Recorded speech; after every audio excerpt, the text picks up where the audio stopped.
I gotta tell you, I'm a huge fan of the NFL, professional football, and my team, the Pittsburgh Steelers.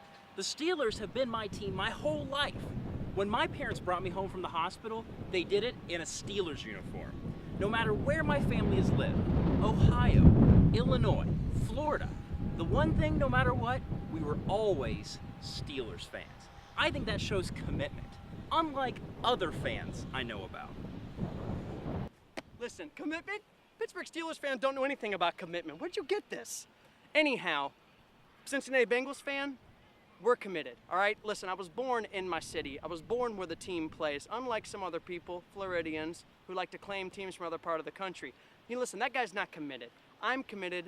I know every single Hall of Famer from the Cincinnati Bengals team. Now ask him if he can name every Hall of Famer from the Pittsburgh Steelers, all right? Yeah, there's one for you, buddy. Take it easy. Oh man, I'll tell you about commitment. I'll tell you about success. See, my team has won 5 Super Bowls, and I can't name all the Hall of Famers because there's been so many. And the reason he can name all of his Hall of Famers is because they've had one. That's right, one Hall of Famer ever. My team, 5 Super Bowls. That's a successful team. That's my team. Take that. Let me tell you a little bit something about success. You know what success is? Success is having fans who show up day in and day out wearing their team's colors no matter how hot it is, even if they're losing. Because I tell you what, the Cincinnati Bengals have just as many committed fans, if not more, than the Pittsburgh Steelers do.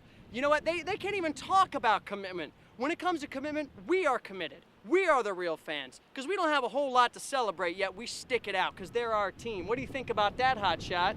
All I got to say is, beat this. Oh, whatever. Family pride, family history. We are real fans from generation to generation.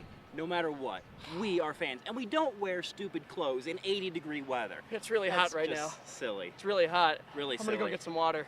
Good idea. Well, you know, we were thinking recently about what it means to be a fan. And we are big fans, but isn't there a difference between being a fan and being a follower?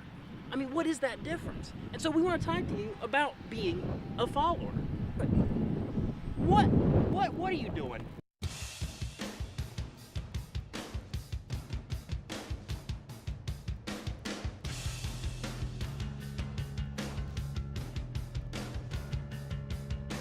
Yeah! Hooray! Woo! Woo! Woo! Go Bengals! Yeah!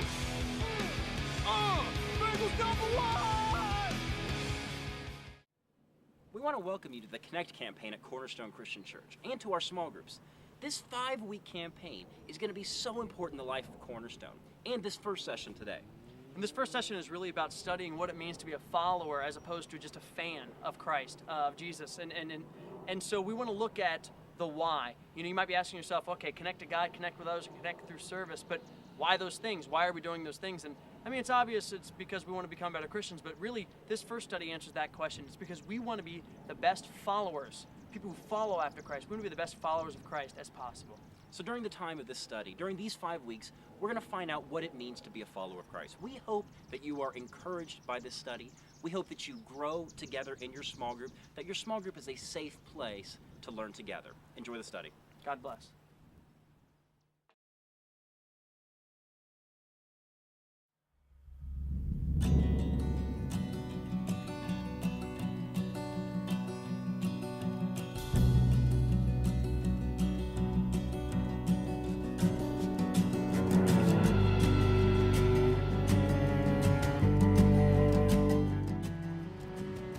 There's a big difference between being a fan and being a follower.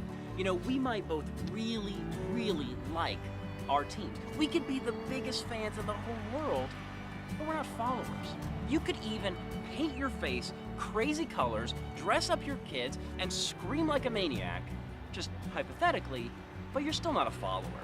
You know, I can love the Pittsburgh Steelers. I can love everything about them. I can buy their merchandise, go to their games, watch everything about them, but I'm still not a follower.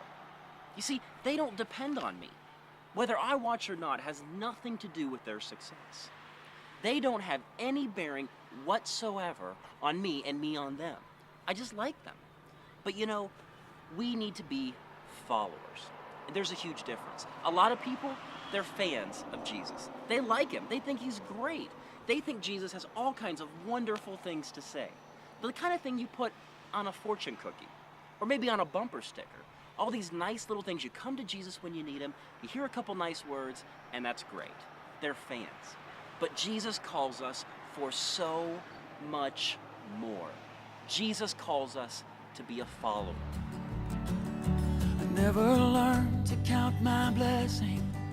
I choose instead to dwell in my disaster.